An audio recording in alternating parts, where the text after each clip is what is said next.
ನಮಸ್ಕಾರ ಮಕ್ಕಳೇ, ಇದು ಗಣಿತ 9ನೇ ತರಗತಿ ಭಾಗ 2 ಅಧ್ಯಾಯ 8 ಚತುರ್ಭುಜಗಳು. ಈ ಪಾಠದಲ್ಲಿ ಈ ದಿನ ನಾವು ಅಭ್ಯಾಸ 8.2ರಲ್ಲಿರ್ತಕ್ಕಂಥ 4ನೇ ಲೆಕ್ಕವನ್ನು ಮಾಡೋಣ. ಈ 4ನೇ ಲೆಕ್ಕ ಮಾಡೋಕ್ಕಿಂತ ಮುಂಚೆ ನಿಮಗೆ ಈಗಾಗಲೇ 3 ಲೆಕ್ಕಗಳಲ್ಲಿ ಕೂಡ ನಾನು ಈ ಮಧ್ಯಬಿಂದು ಪ್ರಮೇಯದ ಬಗ್ಗೆ ಹೇಳ್ತಾ ಇದ್ದೀನಿ. ಈ ಪ್ರಮೇಯದ ಬಗ್ಗೆ ನೀವು ತಿಳ್ಕೊಂಡ್ರೇ ಈ ಒಂದು ಲೆಕ್ಕಗಳನ್ನು ಮಾಡೋಕ್ಕೆ ಸಾಧ್ಯವಾಗೋದು. ಈ ಪ್ರಮೇಯ ಏನು ಹೇಳುತ್ತೆ ಅಂದರೆ, ಒಂದು ತ್ರಿಭುಜದ ಯಾವುದೇ ಎರಡು ಬಾಹುಗಳ ಮಧ್ಯಬಿಂದುಗಳನ್ನು ಸೇರಿಸುವ ರೇಖಾಖಂಡವು ಮೂರನೇ ಬಾಹುವಿಗೆ ಸಮಾಂತರವಾಗಿರುತ್ತದೆ. ಈ ಎರಡು ಬಾಹುಗಳ ನಡುವಿನ ಪಾಯಿಂಟ್ಗಳನ್ನು ಸೇರಿಸ್ತಕ್ಕಂಥ ರೇಖೆ ಮೂರನೇ ಬಾಹುವಿಗೆ ಅದು ಸಮಾಂತರವಾಗಿರುತ್ತೆ. ಜೊತೆಗೆ ಆ ಒಂದು ರೇಖೆ ಈ ಒಂದು ಮೂರನೇ ಬಾಹುವಿನ ಅರ್ಧದಷ್ಟಿರುತ್ತದೆ ಅಂತ ನೋಡಿ. EF = ಅರ್ಧ BC ಅಂತ. ಅದೇ ಈ ಒಂದು ಪ್ರಮೇಯ 8.9 ಏನು ಹೇಳುತ್ತೆ, ಈ ಪ್ರಮೇಯದ ವಿಲೋಮ ಅಂದ್ರೇನು? ನಾವೇನು ಹೇಳಿದ್ವಿ, ಎರಡು ಮಧ್ಯಬಿಂದುಗಳನ್ನು ಸೇರಿಸ್ತಕ್ಕಂಥ ರೇಖೆ ಸಮಾಂತರವಾಗಿರುತ್ತೆ ಅಂತ ಹೇಳಿದ್ವಿ. ಈಗ ಉಲ್ಟಾ ಅದೇ ವಿಲೋಮ ಅಂದರೆ ಒಂದು ರೇಖೆ ಒಂದು ಬಿಂದುವಿನಿಂದ ಒಂದು ಮಧ್ಯಬಿಂದುವಿನಿಂದ ಹೊರಟಿರ್ತಕ್ಕಂಥ ರೇಖೆ ಇನ್ನೊಂದು ಮೂರನೇ ಬಾಹುವಿಗೆ ಎರಡನೇ ಬಾಹುವಿಗೆ ಸಮಾಂತರ ಆದರೆ ಮೂರನೇ ಬಾಹುವನ್ನು ಅದು ಅರ್ಧಿಸುತ್ತೆ. ಅಂದರೆ ಈ ಪಾಯಿಂಟು ಮಧ್ಯ ಪಾಯಿಂಟ್ ಆಗಿರುತ್ತೆ ಅಂತ. ಅಂದರೆ ಸಮಾಂತರ ಅಂತಂದೇಳಿ ಕೊಟ್ಟರೆ ಇನ್ನೊಂದು ಇಲ್ಲಿ ನಾವು ಮಧ್ಯಬಿಂದು ಅಂತಂದೇಳಿ ನಾವು ಹೇಳ್ಬೋದು. ಅದೇ ಒಂದು ಪ್ರಿನ್ಸಿಪಲ್ ಮೇಲೆ 4ನೇ ಒಂದು ಲೆಕ್ಕ ಇದೆ, ಓದೋಣ. ABCD ಒಂದು ತ್ರಾಪಿಜ್ಯ, AB ಸಮಾಂತರ DC. AB ರೇಖೆಯು DC ರೇಖೆಗೆ ಸಮಾಂತರವಾಗಿದೆ. BD ಕರ್ಣ, ಇದು BD ಕರ್ಣ ಮತ್ತು ADಯ ಮಧ್ಯಬಿಂದು E ಆಗಿದೆ. ADಯ ಮಧ್ಯಬಿಂದು E.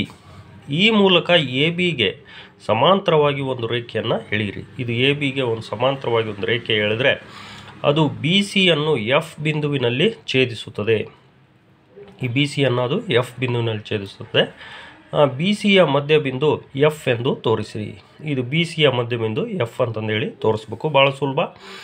ನಾವು ಇದಕ್ಕೆ ಈ ಒಂದು ಗೆರೆಗೆ ಇದು ಸಮಾಂತರ ಅಂತ ಇದ್ದರೆ ಇಲ್ಲಿ ಇದು ಸೆಂಟ್ರ್ ಪಾಯಿಂಟ್ ಅಂದರೆ ಈ ಪಾಯಿಂಟು ಇದರ ಸೆಂಟ್ರ್ ಪಾಯಿಂಟ್ ಆಗಿರುತ್ತೆ.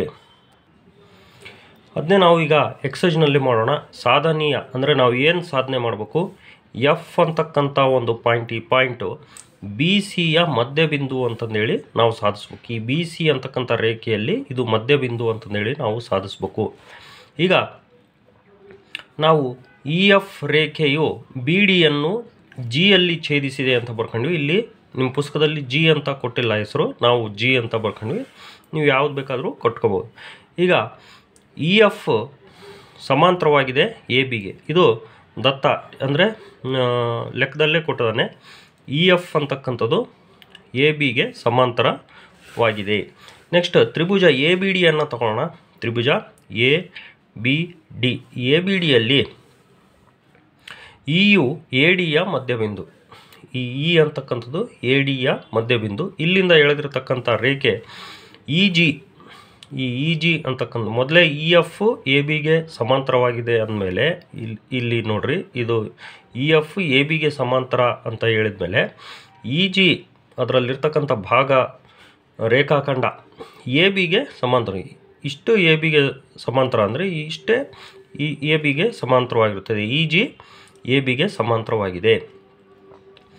ನಾವು ಮಧ್ಯಬಿಂದು ಪ್ರಮೇಯದ ವಿಲೋಮದ ಪ್ರಕಾರ ಅಂದರೆ ಒಂದು ರೇಖೆಯು ಸಮಾಂತರವಾಗಿದೆ ಅಂದರೆ ಆ ಒಂದು ಇನ್ನೊಂದು ಮೂರನೇ ಬಾಹುವನ್ನು ಅದು ಅರ್ಧಿಸುತ್ತದೆ. ಅಂದರೆ ಇದು ಈ ಪಾಯಿಂಟು ಮಧ್ಯಬಿಂದು ಆಗಿದೆ. ಹಾಗಾಗಿ Gಯು BDಯ ಮಧ್ಯಬಿಂದು ಅಂತಂದೇಳಿ ಪ್ರೂವ್ ಆಯಿತು. ಇದಕ್ಕೇನು ಕಾರಣ? ಮಧ್ಯಬಿಂದು ಪ್ರಮೇಯದ ವಿಲೋಮ. ಅದೇ ರೀತಿ ನಾವೀಗ ನೋಡ್ರಿ, EF ಸಮಾಂತರವಾಗಿದೆ ABಗೆ. ಅದೇ AB ಈ ರೇಖೆಯು ಈ ರೇಖೆಗೆ ಸಮಾಂತರವಾಗಿದೆ. ನಾವು ಲೆಕ್ಕದಲ್ಲಿ ಏನು ಕೊಟ್ಟಾನೆ, ABCD ಒಂದು ತ್ರಾಪಿಜ್ಯ, AB is parallel to DC. ಅಂದರೆ AB ರೇಖೆಯು DC ರೇಖೆಗೆ ಸಮಾಂತರವಾಗಿದೆ. ಹಾಗಾಗಿ ನಾವು AB ರೇಖೆಯು EF ರೇಖೆಗೆ ಸಮಾಂತರವಾಗಿದೆ, AB ರೇಖೆಯು DC ರೇಖೆಗೆ ಸಮಾಂತರವಾಗಿದೆ. ಇದಕ್ಕೆ ಸಮಾಂತರವಾಗಿರ್ತಕ್ಕಂಥ ಈ ರೇಖೆಗಳು ಒಂದಕ್ಕೊಂದು ಸಮಾಂತರವಾಗಿವೆ. EF ಪ್ಯಾರಲಲ್ ಟು DC ಅಂದರೆ ಈ ರೇಖೆ ಇ ಎಫ್ ರೇಖೆಯು ಡಿ ಸಿ ರೇಖೆಗೆ ಸಮಾಂತರವಾಗಿದೆ. ಈಗ ನಾವು ತ್ರಿಭುಜ ಬಿ ಡಿ ಸಿಯನ್ನು ತೆಗೆದುಕೊಳ್ಳೋಣ. ಬಿ ಡಿ ಸಿಯನ್ನು ತೆಗೆದುಕೊಂಡ್ರೆ ಈಗ ಇ ಎಫ್ ಡಿ ಸಿಗೆ ಸಮಾಂತರವಾಗಿದೆ. ಅದೇ ರೀತಿ ಜಿ ಎಫ್ ಡಿ ಸಿಗೆ ಸಮಾಂತರವಾಗಿದೆ ಅಂತ ಬರಿಬೋದು. ತ್ರಿಭುಜ ಬಿ ಡಿ ಸಿಯಲ್ಲಿ ಜಿ ಯು ಬಿ ಡಿಯ ಮಧ್ಯಬಿಂದು, ಜಿಯ ಮಧ್ಯಬಿಂದು ಅಂದರೆ ಜಿಯಿಂದ ನಾವು ಶುರು ಮಾಡ್ತೀವಿ. ಜಿಯಿಂದ ಶುರು ಮಾಡಿರ್ತಕ್ಕಂಥ ರೇಖೆ ತಾಂಡೋಗಿ ನಾವು ಇಲ್ಲಿ ಎಫ್ ಅಂತಂದೇಳಿ ಕಟ್ಟಾಗಿದೆ. ಜಿ ಎಫ್ ಅಂತಕ್ಕಂಥದ್ದು ಡಿ ಸಿಗೆ ಸಮಾಂತರ. ಈ ಸಮಾಂತರ ಅಂತಂದೇಳಿ ಹೇಳಿದ್ಮೇಲೆ ಅದು ಮೂರನೇ ಬಾಹುವನ್ನು ಅದು ಅರ್ಧಿಸ್ತತೆ. ಅಂದರೆ ಇವೆರಡೂ ಸಮಾಂತರ ಅಂತಂದೇಳಿ ಹೇಳಿದರೆ ಇಲ್ಲಿಂದ ಹೋಗಿರ್ತಕ್ಕಂಥ ರೇಖೆ ಇಲ್ಲಿ ಕರೆಕ್ಟಾಗಿ ಮಿಡ್ ಪಾಯಿಂಟ್ ಮೇಲೆ ಹೋಗಿರುತ್ತೆ. ಅಂದರೆ ಈ ಒಂದು ಬಿ ಸಿ ರೇಖೆಯನ್ನು ಅರ್ಧಿಸುತ್ತೆ. ಹಂಗಾಗಿ ಇದು ವಿಲೋಮ, ಮಧ್ಯಬಿಂದು ಪ್ರಮೇಯದ ವಿಲೋಮದ ಪ್ರಕಾರ ಎಫ್ ಬಿಂದುವು ಬಿ ಸಿಯ ಮಧ್ಯಬಿಂದು. ಇದನ್ನೇ ಅವರು ಸಾಧಿಸೋಕೆ ಹೇಳಿರೋದು, ಸಾಧಿಸಿದ್ವಿ.